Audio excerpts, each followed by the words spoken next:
Global super league টি-20-র জন্য প্রস্তুতি শুরু করল বিপিএল এর গেল আসরের কোয়ালিফায়ার রংপুর রাইডার্স।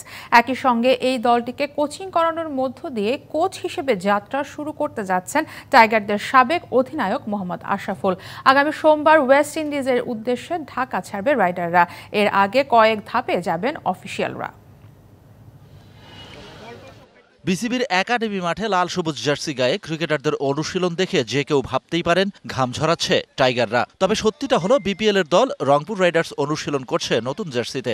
সেই জার্সির ব্যাখ্যাও পাওয়া গেল রাইডার্স কর্তৃপক্ষের কাছ থেকে। যেভাবে করে বাংলাদেশ একটা নতুন বাংলাদেশ হওয়ার চেষ্টা করছে, ওভাবে করে আমরা একটা বাংলাদেশকে একটা ট্রিবিউট করে এবং বাংলাদেশের পতাকা সবকিছু ব্যবহার করে দেখাতে চাচ্ছি যে রংপুর খালি আসলে এখন রংপুরের টিম না, পুরো বাংলাদেশের টিম। ডিজাইন যেমনই হোক, জার্সিতে লাল সবুজের কম্বিনেশন মানেই যেন সমুদ্র প্লাবিত ভালোবাসার বাংলাদেশের ক্রিকেট। সেই জার্সিতে আবার দেখা গেল দেশের ক্রিকেটের প্রথম সুপারস্টার মোহাম্মদ আশরাফুলকে। গ্লোবাল টি-20-তে রংপুর রাইডার্সকে কোচিং করানোর মধ্য দিয়ে কোচিং পেশায় অভিষেক হলো মোহাম্মদ আশরাফুলের।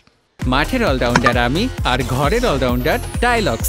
টাইলক্স টয়লেট ক্লিনার, ক্লিন মানেই টাইলক্স। খেলা ছাড়ার পরে ক্রিকেটের সাথে থাকার ইচ্ছা ছিল, তো লাস্ট ইয়ারই আসলে বিপিএলে কাজ করার কথা ছিল রংপুর রাইডার্সের হয়ে।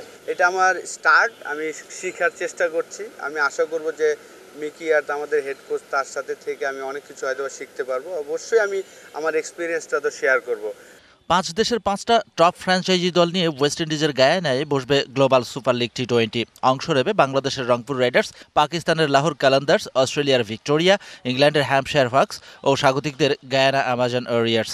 আমরা যদি আমাদের দলগত পারফরমেন্স সবাই ভালো খেলেন, ইন্ডিভিজুয়াল পারফরমেন্স করতে পারে, তাহলে অবশ্যই আমাদের লক্ষ্য ফাইনাল খেলা। চ্যাম্পিয়ন তো সবারই একটা লক্ষ্য থাকে, তো আমাদের ফার্স্ট গোল তো অবশ্যই আমরা ফাইনাল যেন খেলতে পারি।